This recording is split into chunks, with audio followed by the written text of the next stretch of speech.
आज आप मुझे यहाँ पर क्यों लेकर आए हैं? तुम यहीं रुको, सब समझ में आ जाएगा।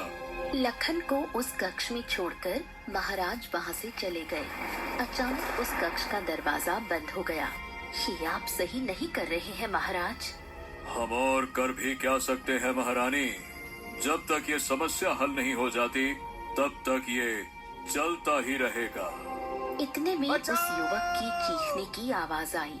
महाराज, ये भी मारा गया। आखिर कब तक ये चलता रहेगा?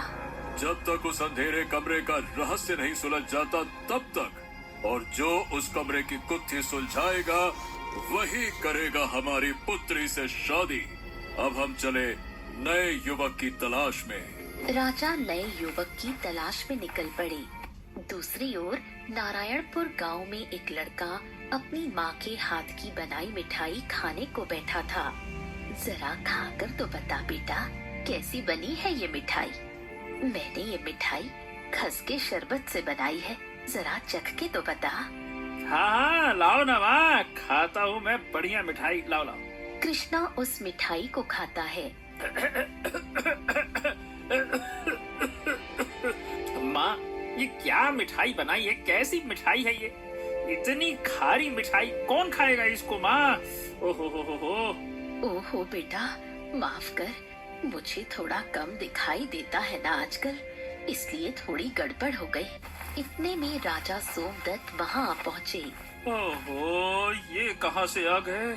हे भगवान, राजा सोमदत्त यहाँ मेरे घर पर? इस सबसे पहले तुम्हें ये मिठान, राजा सोमदत्त यहाँ मेरे घर पर?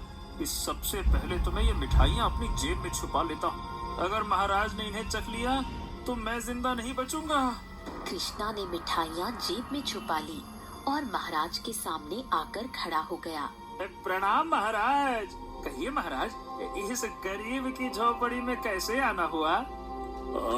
दरअसल बात यह है कि हम अपना घोड़ा लेकर निकले थे महल से।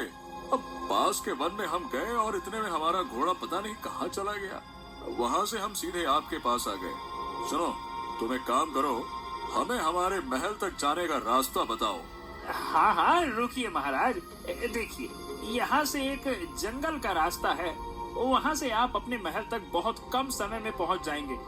बस महाराज थोड़ा सा रुकिए, मैं अभी आया। इतना कहकर कृष्णा अपने घर से एक हरी शीशी लेकर आया और उसका पानी राजा के जूतों पर गिरा दिया।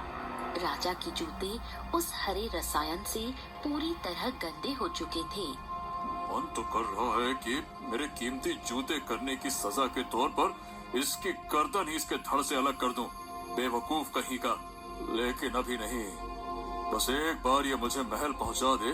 अपने महल के बाहर ही इसका सर धड़ से अलग ना किया तो हमारा नाम भी राजा सोमदत्त नहीं। हाँ, ये हो गया महाराज। चलिए आइए, अब मेरे साथ आइए। हाँ हाँ हाँ, चलो। दोनों जंगल के रास्ते निकल पड़े। बस कुछ ही देर में महल पहुंचने वाले हैं। बेचारा कृष्णा इस बात से बिल्कुल अनजान था कि राजा उस पर कितने क्रोधित थे और महल तक पहुंचते ही उसके प्राण लेने वाले थे।